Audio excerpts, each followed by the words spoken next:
Hello भाइयों, good morning. आज भाइयों हम आपको ऑर्गेनिक केमिस्ट्री कार्बनिक रसायन के बारे में बताएंगे।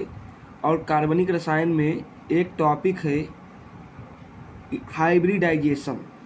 हाइब्रिडाइजेशन को हिंदी में संकरण कहते हैं। हम आपको बताएंगे कि ऑर्गेनिक कंपाउंड का, किसी भी ऑर्गेनिक कंपाउंड का आप संकरण कैसे ज्ञात करेंगे, ठीक उसके बारे में कुछ बातें बताएंगे। आप जानते हो कि संकरण क्या है। संकरण की डिफिनीशन आपने क्लास 11th में पढ़ी होगी इनऑर्गेनिक केमिस्ट्री में। संकरण ऑर्गेनिक कंपाउंड और इनऑर्गेनिक कंपाउंड दोनों यौगिकों में पाया जाता है।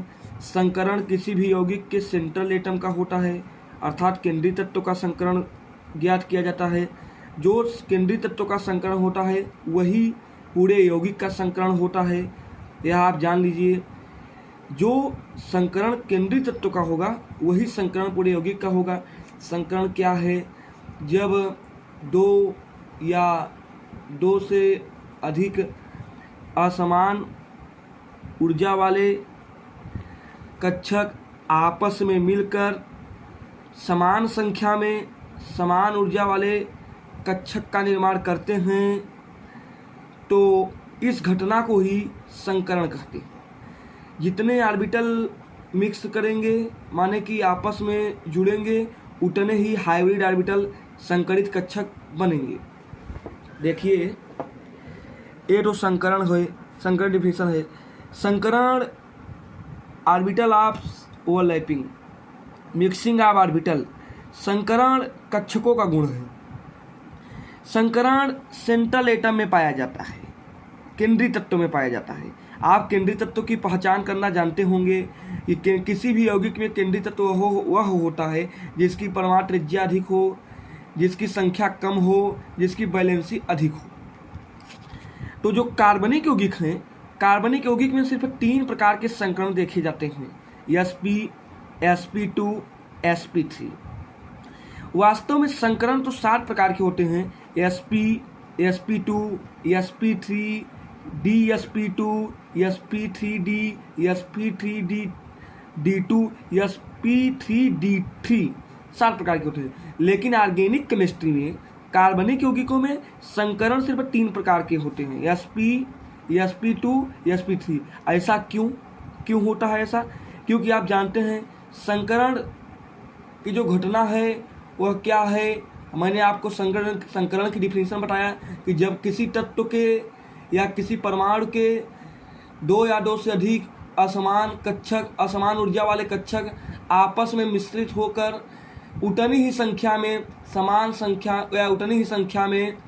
समान ऊर्जा वाले कक्षकों का निर्माण करते हैं, तो इस क्रिया को संकरण कहते हैं। और बनने वाले जो ऑर्बिटल, उसमें नए ऑर्बिटल बनते हैं, उनको हाइब्रिड ऑर्बिटल संकरित कक्षक कहते हैं। आप जानते हैं कार्बनिक यौगिक ऑर्गेनिक केमिस्ट्री में कार्बन का बहुत बड़ा योगदान है। एक कार्बन है, इसका परमाणु क्रमांक एटॉमिक नंबर 6 है। अगर इसका इलेक्ट्रॉनिक कन्फिग्रेशन करें तो आएगा 1s2, आप बाउंड से 2s2, 2p2, ये 2p2 है। आप जानते हो यहाँ पे ए इनर सेल है, ए आउटर सेल है, 2s2, 2p2। यदि हम इसको ऐसे दिखाएं तो इसमें 2 इलेक्ट्रॉन हैं। p में 3 ऑर्बिटल होता है, आप जानते हैं। p सब सेल में अधिकतम 6 इलेक्ट्रॉन, 2 इलेक्ट्रॉन है। यह जो कार्बन एटम है इसकी ग्राउंड स्टेट है। जब एक कार्बन एटम एक्साइटेड होगा, माने स्टार लग गया इस पर, तो क्या होगा कि 1s2, 2s1, 2p2, 2p3। तो देखिए यहाँ पे आ गया, एक p में 3 होते हैं, d में 5 होते हैं, f में 7 ऑर्बिटल होते हैं, 1, 2, 3। आप देख रहे हैं कि जो उसमें s ऑर्बिटल में 2 इलेक्ट्रॉन थे, एक इलेक्ट्रॉन जंप करके कूद के p ऑर्बिटल में चला गया, अर्थात अब p ऑर्बिटल में 3 हो गए, s में 1 ही हो गया। ग्राउंड स्टेज में p ऑर्बिटल में 2 थे, एक ऑर्बिटल वैकेंट था। लेकिन जब एक्साइटेड स्टेट आया, कार्बन को एनर्जी दे दिया गया, तो कार्बन के 2s ऑर्बिटल का एक इलेक्ट्रॉन एनर्जी पाकर जंप करके इस ऑर्बिटल में कूद गया, अर्थात 4 रिक्त हो गए। अब जब ये तीनों ऑर्बिटल, मान लीजिए s है, ये ऑर्बिटल px है, APY है, APZ है, जब ये आपस में कंबाइन होंगे, मान लीजिए कंबाइन होंगे तो 1 2 3 4 ऑर्बिटल कंबाइन हो रहे हैं, तो कंबाइन होने के पश्चात ये बनाएंगे 4 ऑर्बिटल ऐसे 1 2 3 4। आप जान लीजिए कि अब इन 4, क्योंकि इसमें एक s ऑर्बिटल और 3 p ऑर्बिटल पार्टिसिपेट किया है, तो इस ऑर्बिटल का नाम है sp3, क्योंकि एक s है 3 p है, इसका भी sp3, इसका भी नाम है sp3, इसका भी sp3, माने इन चारों ऑर्बिटलों का नाम sp3 है। ये हाइब्रिड ऑर्बिटल हैं, सब जो चारों आप देख रहे हैं ये चारों हाइब्रिड ऑर्बिटल हैं। हाइब्रिड ऑर्बिटल की एक डिफिनीशन होती है कि इन ऑर्बिटलों की माने कक्षकों की ऊर्जा समान होती है, माने इसकी एनर्जी इसकी चारों की एनर्जी सेम है, ये संकरित कक्षक है। और ये जो पूरा प्रोसेस यहाँ से यहाँ तक हुआ है, ये माने यहाँ से यहाँ तक, इस प्रोसेस का ही नाम है हाइब्रिडाइजेशन, माने कि संकरण। समझ गए आप? तो आप यहाँ देख रहे हो कि कार्बन का जो ग्राउंड स्टेट में मैंने इलेक्ट्रॉनिक विन्यास किया है, कार्बन के तत्व में डी ऑर्बिटल नहीं पाया जाता, डी ऑर्बिटल अनुपस्थित है, अतः डी ऑर्बिटल हाइब्रिडाइजेशन में भाग नहीं ले रहा है, डी कक्षक हाइब्रिडाइजेशन में भाग नहीं ले रहे हैं। इससे यही कारण है कि कार्बन में सिर्फ sp, sp2, sp3 पाया जाता है। इसमें संकरण में डी कक्षक रोल नहीं करता, क्योंकि कार्बन में डी कक्षक अनुपस्थित है, एब्सेंट है, इसलिए सिर्फ यही 3 संकरण की संभावना होती है, यही 3 संकरण पाए जाते हैं। sp3d नहीं पाया जाता, dsp2 नहीं पाया जाता। ठीक, अब देखिए जैसे ऑर्गेनिक केमिस्ट्री क्या है। Organic chemistry is that branch of chemistry, रसायन विज्ञान की वह शाखा है जिसमें which study about structures of molecules, जिनमें हम अणु की या यौगिक की संरचना का अध्ययन करते हैं, और रिएक्टिविटी ऑफ मॉलिक्यूल्स, उसकी क्रियाशीलता का अध्ययन करते हैं। कार्बनिक यौगिक की एक ही परिभाषा है, कार्बनिक रसायन की एक ही एग्जैक्ट 100% परिभाषा है कि which study about structure of molecules, molecules की संरचना एंड रिएक्टिविटी ऑफ मॉलिक्यूल्स। कार्बनिक यौगिक की ही डिफिनीशन है। वैसे तो बहुत सारी डिफिनीशन है, वाइटल बोर्स थियरी है, बर्जीलियस थियरी है, बोहलर्स थियरी है, लेकिन मेन है लेबोरेटरी में सबसे पहले कार्बनिक यौगिक का निर्माण, जिस कार्बनिक यौगिक का निर्माण हुआ था उस कार्बनिक यौगिक का नाम है यूरिया। तो संकरण की बात हम आपको बता, अगर आपको किसी भी कार्बनिक यौगिक का संकरण ज्ञात करना है तो सबसे पहले उस कार्बनिक यौगिक का स्ट्रक्चर आपको बनाना आना चाहिए।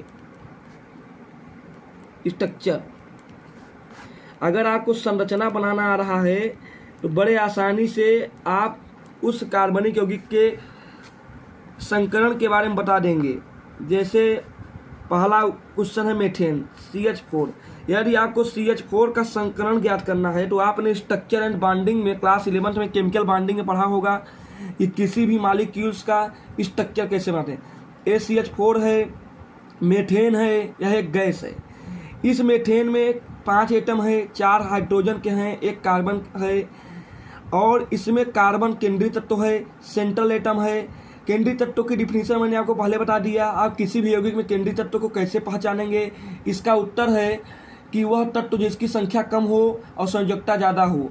आप देख रहे हो कि इसमें कार्बन जो है उसकी संख्या 1 है, हाइड्रोजन 4 है, अर्थात कार्बन की संख्या कम है, और कार्बन की संयोजकता 4 होती है, हाइड्रोजन की 1 होती है, अर्थात कार्बन की संयोजकता भी अधिक है, इसलिए इसको आप केंद्रीय तत्व बोलेंगे। यहाँ कार्बन रखेंगे आप। ये मीथेन का स्ट्रक्चर है, आप जानते हो ये मीथेन का स्ट्रक्चर बन गया CH4। तो आपको संकरण निकालने के लिए एक तरीका है कि कार्बनिक यौगिकों का संकरण बराबर होता है सिग्मा बंध की संख्या, number of sigma bond, sigma बंध की संख्या। अब आप जान लीजिए कि जितने भी सिंगल बॉन्ड हैं, सिग्मा बॉन्ड सदैव सिंगल बॉन्ड होता है, उस उतनी ही संख्या में आप देख रहे हैं कार्बन के पास 4 सिग्मा बॉन्ड है, माने 4 बॉन्ड है, 1 2 3 4 सब सिंगल हैं। क्योंकि यहाँ पे 4 सिग्मा बॉन्ड है, 4 है तो संकरण होगा। क्योंकि जब 4 हैं तो इसमें हाइब्रिड ऑर्बिटल 4 होंगे तो sp3 होगा, क्योंकि 3 और 1 4 हो गए। जैसे आपको दूसरा एग्जाम्पल दे, C2H4, यह एथिलीन है, यह एल्कीन है, C डबल बॉन्ड C, इसका स्ट्रक्चर आप जब बनाएंगे तो ऐसे बनेगा। आप यहाँ देखिए, यहाँ आपको दोनों कार्बन का अलग अलग निकालना होगा संकरण। यहाँ पे एक कार्बन के बीच में 2 बॉन्ड हैं। आप जानते हो कि सिग्मा बॉन्ड सदैव सिंगल बॉन्ड होता है। एक 2 बॉन्ड में सदैव एक पाई होता है, एक सिग्मा होता है। मान लीजिए एक सिग्मा है, एक पाई है, इससे आपको कोई मतलब नहीं है, इसी से मतलब है, क्योंकि इस कार्बन पर 1 2 3 क्या नाम है 3 सिग्मा बॉन्ड है। पाई बॉन्ड का कोई संकरण में रोल नहीं होता है। इस पर भी 1 2 3 सिग्मा बॉन्ड है। तो जब 3 सिग्मा बॉन्ड तो 3 हाइब्रिड ऑर्बिटल, तो sp2, इस पर भी sp2, तो इस पूरे यौगिक पर sp2 संकरण होगा, क्योंकि जो सेंट्रल एटम का केंद्रीय तत्व का संकरण होगा वही पूरे यौगिक का संकरण होता है। तीसरा क्वेश्चन, C2H2 यह एल्काइन है, यह एसिटिलीन है, इसका स्ट्रक्चर ऐसे होगा। आप देखिए यहाँ पे इस कार्बन के चारों वैलेंसी पूरा है, 1 2 3 4। इस कार्बन में और कार्बन के बीच में 3 ट्रिपल बॉन्ड है, ट्रिपल कोवैलेंट बॉन्ड है। आप जानते हैं कि चाहे 1000 मल्टीपल बॉन्ड हो, सदैव एक बॉन्ड सिग्मा होगा पहला बॉन्ड, बाकी सब पाई होंगे। ये 2 पाई है, एक सिग्मा है। ये सिंगल बॉन्ड है तो हमेशा ऑलवेज सिग्मा होगा, ये भी सिग्मा है। तो आप जानते हो कि इस कार्बन के पास 2 सिग्मा बॉन्ड है, तो 2 हाइब्रिड ऑर्बिटल हो गए, और 2 हाइब्रिड ऑर्बिटल sp 1 1 2, इस पर भी sp संकरण होगा। तो आप जान लीजिए कि किसी भी कार्बनिक यौगिक का यदि आपको संकरण ज्ञात करना है तो सबसे पहले उसके स्ट्रक्चर की जानकारी होना चाहिए। यदि आपका स्ट्रक्चर बन गया तो आप स्ट्रक्चर से सिग्मा बॉन्ड को काउंट कर लीजिए, नंबर ऑफ सिग्मा बॉन्ड को, और सिग्मा बॉन्ड काउंट करने के बाद आप हाइब्रिडाइजेशन आसानी से बता सकते हैं। अब देखिए, यदि यहाँ पे हाइब्रिड ऑर्बिटल सिग्मा बॉन्ड की संख्या, यदि किसी भी यौगिक में sigma bond number of sigma bond की संख्या 2 है, तो यहाँ पे जो संकरण है sp होगा। यदि सिग्मा बॉन्ड की संख्या, इसको नोट कर लीजिएगा, ये बहुत इंपॉर्टेंट है, 3 है तो संकरण sp2 होगा। यदि सिग्मा बॉन्ड की संख्या 4 है तो संकरण sp3 होगा, माने 4 हाइब्रिड ऑर्बिटल होंगे। देखिए 2 का मतलब 1 s 1 p 1 1 2 2 1 3, यहाँ एक मान लीजिए 3 सिग्मा बॉन्ड तो 3 हाइब्रिड ऑर्बिटल।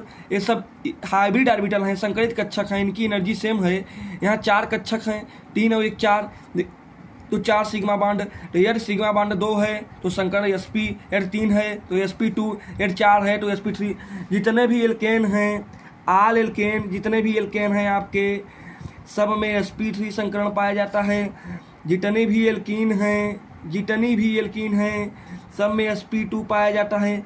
जितनी भी एल्काइन हैं सब में sp संकरण पाया जाता है। हमेशा याद रखिए, जितने एल्केन हैं, संतृप्त हाइड्रोकार्बन हैं, सैचुरेटेड हाइड्रोकार्बन हैं, सब में sp3 हाइब्रिडाइजेशन पाया जाता है।